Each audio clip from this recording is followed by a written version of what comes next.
Hello and welcome to the IAS academy. आज तारीख 31 जनवरी और शुरू करते हैं फिल्म स्पेसिफिक करंट अफेयर का न्यूज़ डिस्कशन।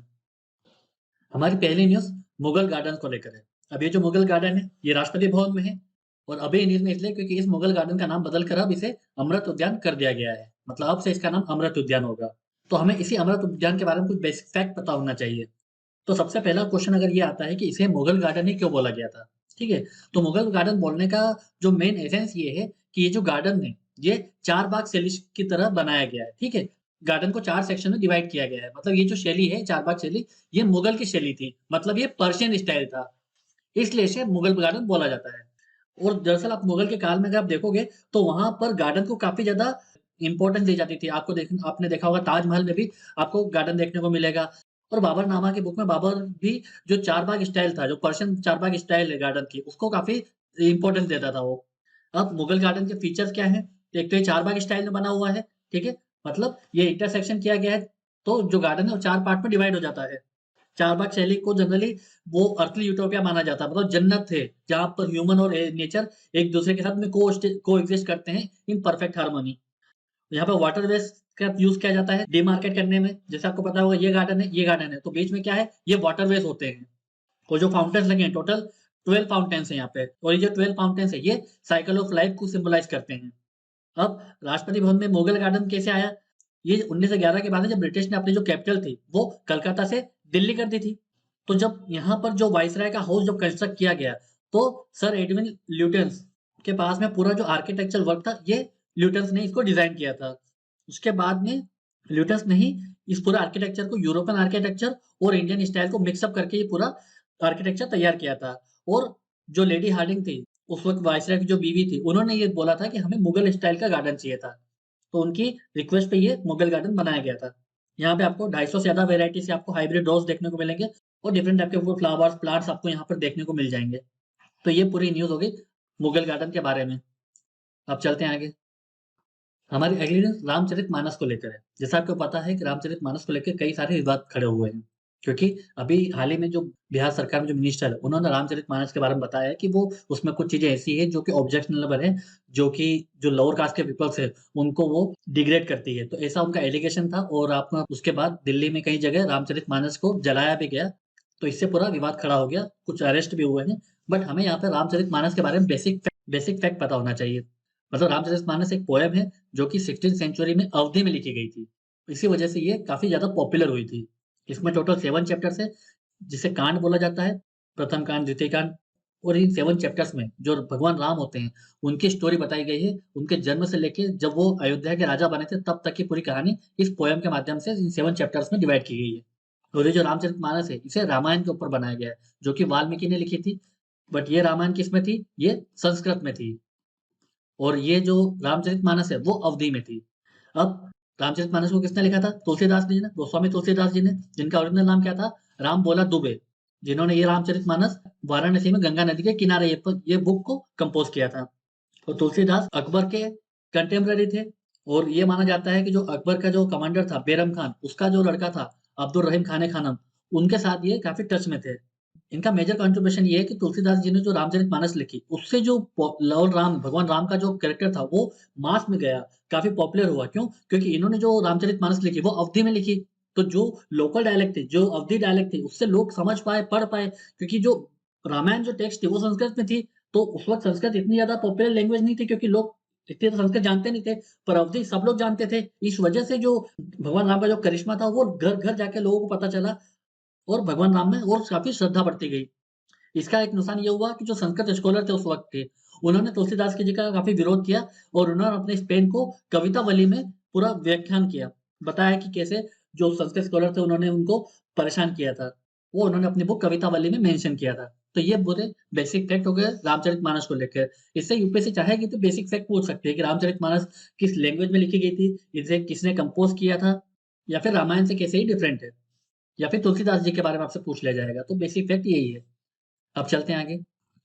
हमारी अगली न्यूज़ सुमंग लीला को लेकर है। ये सुमंग लीला क्या है? ये थिएटर है ये। ये कहाँ का थिएटर है? ये मणिपुर का थिएटर है। तो जो सुमंग लीला है, ये ट्रेडिशनल फॉर्म है थिएटर का मणिपुर में। यहाँ पर जो रोल होते हैं वुमेन्स का, वो कौन प्ले करते हैं? मेन, जिसे कहा जाता है नोपिश शबीश। और जब वुमेन्स थिएटर ग्रुप में होती हैं, तो जो मेन का किरदार होते हैं, वो वुमन प्ले करते हैं।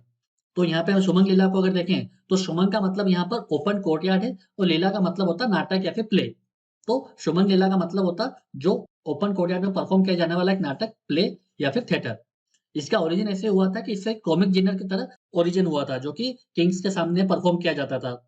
बाद में धीरे-धीरे ये ओपन कोर्टयार्ड इनएक्टेड प्ले में कन्वर्ट हो गया। अब ये इम्पोर्टेंट इसलिए है क्योंकि इसके जो सब्जेक्ट मैटर है, ये क्या प्रमोट करते हैं? Humanism, brotherhood, tolerance, confidence, devotion, truth, justice. तो ये इम्पोर्टेंट है। यहाँ पर आप इस एग्ज़ाम्पल को अपने एथिक्स के एग्ज़ाम्पल में यूज़ कर सकते हो कि जो एथिक्स में आप सोशलाइज़ करते हो, अपने लोगों में वैल्यू इनकलकेट करते हो, value of equality, value of justice, जब आप मास को बताते हो, उनको बताकर अपने अवेयरनेस फैलाते हो, तब आप ऐसे थिएटर का यूज़ कर सकते हो। ऐसे थिएटर में ऐसे सब्जेक्ट चूज़ किए जाते हैं जिससे कि पब्लिक को बताया जाए कि इक्वालिटी का इम्पोर्टेंस क्या है, जस्टिस का इम्पोर्टेंस क्या है। तो इससे जो वैल्यू बेस्ड एजुकेशन का इंकल्केशन किया जाता है हमारी सोसाइटी में। तो आप इसको अपने एग्जांपल में या फिर जीएस टू जीएस में कहीं पे भी आप इसको मेंशन कर सकते हो। तो it is powerful medium for mass education, क्योंकि एंटरटेनमेंट साथ में ये आपको टीचिंग भी प्रोवाइड कर रहा है, वैल्यू बेस्ड एजुकेशन प्रोवाइड कर रहा है, ये आपको मॉरल वैल्यूज़, यूनिटी, इंटीग्रिटी के बारे में बताया है, ठीक है? तो इसलिए ये जो थिएटर है ये इम्पोर्टेंट हो गया। तो हमें याद रखना है कि सुमन लीला एक थिएटर है जो कि मणिपुर का है और जो कैरेक्टर वुमेन्स का जो मेन प्ले करते हैं उन्हें नुपी शबीस बोला जाता है और इसे एथिकल टीचिंग के लिए काफ़ी ज़्यादा माना जाता है। तो ये बेसिक फैक्ट हो गए जो हमें याद रखना है फिल्म्स के पर्सपेक्टिव से। अब चलते हैं आगे। हमारी अगली न्यूज़ नाइट्रेट रेडिकल्स को लेकर है। अब ये नाइट्रेट रेडिकल्स क्या होता है? ये नाइट्रोजन का ऑक्साइड होता है, जिसमें नाइट्रोजन एटम होता है। उसमें जब 3 ऑक्सीजन एटम जब बाउंड होता है, तब इसे नाइट्रेट रेडिकल्स बोला जाता है। यहाँ पे ये नाइट्रोजन एटम है, इसके साथ में 3 ऑक्सीजन एटम्स बाउंड हैं, तो इसीलिए इसे नाइट्रेट रेडिकल्स बोला जाता है। अब ये न्यूज़ में इसलिए है क्योंकि एक स्टडी आई है जिसमें ये बताया है जो चाइना है और इंडिया है, वहाँ पर नाइट्रेट रेडिकल्स का एक हॉटस्पॉट देखा जा रहा है, खासकर नाइट टाइम में। अब इसका नुकसान ये है कि ये ओज़ोन और पीएम 2.5 को इंक्रीज़ करता है हमारे एनवायरनमेंट में। और आपको पता है कि ओज़ोन और पीएम 2.5 दोनों हमारे हेल्थ के लिए, हमारे एनवायरनमेंट के लिए कितना ज़्यादा खतरनाक है। इसका इम्पैक्ट क्या है? देखिए नाइट्रेट नाइट्रेट रेडिकल्स करता क्या है कि जो गैस पॉल्यूटेंट है, उनको ऑक्सीडाइज़ करता है। जैसे कि वोलेटाइल ऑर्गेनिक कंपाउंड, फिर ये volatile organic compound ozone generate करते हैं। साथ ही साथ जो सेकेंडरी ऑर्गेनिक एरोसोल हैं, वो फिर अपनी हमारी एयर क्वालिटी को डिक्रीज़ करते हैं। ओज़ोन के बारे में आपको पता है कि ये ह्यूमन हेल्थ को काफ़ी ज़्यादा इम्पैक्ट करता है जब ये हमारे लोअर एनवायरनमेंट में होता है। जब ये स्ट्रेटोस्फीयर में होता है तब तो हमें यूवी रे से ये प्रोटेक्ट करता है। बट जब ये लोअर एनवायरनमेंट में होता है तब हमारे ह्यूमन हेल्थ को ये काफ़ी ज़्यादा डैमेज करता है। अस्थमा करता है, ठीक है? लंग्स की प्रॉब्लम स्टार्ट हो जाती है इससे। और पीएम 2.5 भी हमें काफ़ी ज़्यादा, दिल्ली में आपने देखा होगा पीएम 2.5 और पीएम 10 दोनों काफ़ी ज़्यादा हानिकारक है, कि हमारे ह्यूमन हेल्थ के लिए बहुत ज़्यादा नुकसान पहुँचाते हैं ये। अब इसको रिड्यूस कैसे किया जाएगा? तो इसके लिए सबसे पहले इम्पोर्टेंट है कि जो वोलेटाइल ऑर्गेनिक कंपाउंड है वीओसी, इसको रिड्यूस करना पड़ेगा। अब ये आता कहाँ सबसे ज़्यादा? ये व्हीकल से सबसे ज़्यादा आता है, तो इंडस्ट्रियल प्रोसेस से सबसे ज़्यादा ये एमिट होता है। तो अगर हमने व्हीकल एग्जॉस्ट और इंडस्ट्रियल प्रोसेस से वीओसी को कम रिड्यूस कर दिया, तो ये नाइट्रेट रेडिकल्स भी ऑटोमेटिकली रिड्यूस होना शुरू हो जाएगा। तो ये हमें यहाँ पर फोकस करना पड़ेगा। अब चलते हैं आगे। हमारे अगली न्यूज़ नोबल हेलन बटरफ्लाई को लेकर है। अब ये जो नोबल हेलन जो बटरफ्लाई है, ये हमें कहाँ देखने को मिली है? ये नामदफा नेशनल पार्क में देखने को मिली है, जो कि अरुणाचल प्रदेश में है। तो अभी न्यूज़ में इसलिए क्योंकि ये जो नामदफा नेशनल पार्क में हमें जो नोबल हेलेंस देखने को मिली है, ये पहले कहाँ देखे जाते थे? ये Myanmar, China, Thailand, Laos, Cambodia, Vietnam में देखे जाते थे। बट यहाँ पर इनकी जो पॉपुलेशन है, वो धीरे-धीरे कम होती जा रही है और अब ये नामदफा में देखने को मिल रहा है। तो ये एक रिसेंट डेवलपमेंट है। अगर हम नोबल हेलेंस बटरफ्लाई को देखें, तो ये थाईलैंड के माउंटेन फॉरेस्ट में पाई जाती है और इसका जो स्पीशीज़ है स्वेलोटेल बटरफ्लाई, ये म्यांमार, चाइना, लाओस, कंबोडिया और वियतनाम में भी रिपोर्ट की जाती है। अब बटरफ्लाई आपको पता है कि जो बायोडायवर्सिटी के लिए काफ़ी की स्पीशीज़ की तरह एक्ट करता है। मतलब ये इसकी संख्या कम होना, ज़्यादा होना ये बताता है कि हमारा जो इकोसिस्टम है या डिग्रेड हो रहा है या फिर इनरिच हो रहा है। तो इसीलिए इन्हें वाइटल स्पीशीज़ माना जाता है। अगर हम इसके विंग स्पान को देखें तो ये 100 टू 120 की इसकी विंग स्पान होती है।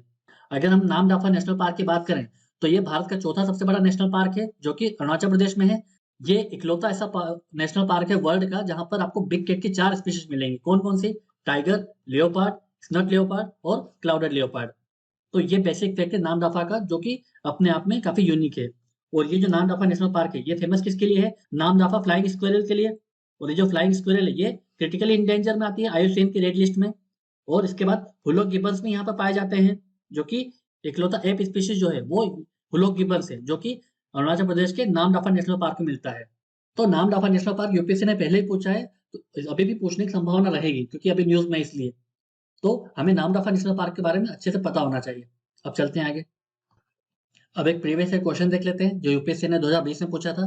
Which one of the following protected area is well known for the conservation of sub species of the Indian swamp deer barasingha that thrives well on hard ground and is exclusively graminivorous. यहाँ पर ग्रामिनिवोरस का मतलब क्या है? मतलब ऐसा species, ऐसा जानवर जो घास को चरता हो, ठीक है? जो कि शाकाहारी होता है। तो ये जो बारहसिंगा है वो आपको कहाँ ज़्यादा देखने को मिलेंगे? ये आपको कान्हा नेशनल पार्क में देखने को मिलेगा। कान्हा नेशनल पार्क कहाँ आता है? एमपी में। एमपी का ये सबसे बड़ा नेशनल पार्क है। और बारहसिंगा अगर एमपी के अलावा देखें तो यूपी के दुधवा में भी आपको बारहसिंगा मिल जाएँगे, जो कि एक हार्ड ग्राउंड में मिलते हैं, जहाँ पर घास-वास कुछ ज़्यादा होती है, ज़्यादा बड़े पेड़ नहीं होते हैं। तो वहाँ पे ऐसी जगह पे आपको बारहसिंगा देखने को मिलते हैं। तो इसका आंसर क्या हो जाएगा? ए, कान्हा नेशनल पार्क। इस वीडियो के पीडीएफ को डाउनलोड करने के लिए आप हमारे टेलीग्राम चैनल को जॉइन कर सकते हैं। ऐसे ही और करंट अफेयर की वीडियोज़ के लिए आप हमारे यूट्यूब चैनल को सब्सक्राइब कर सकते हैं। आज के वीडियो में सिर्फ इतना ही। Thank you very much.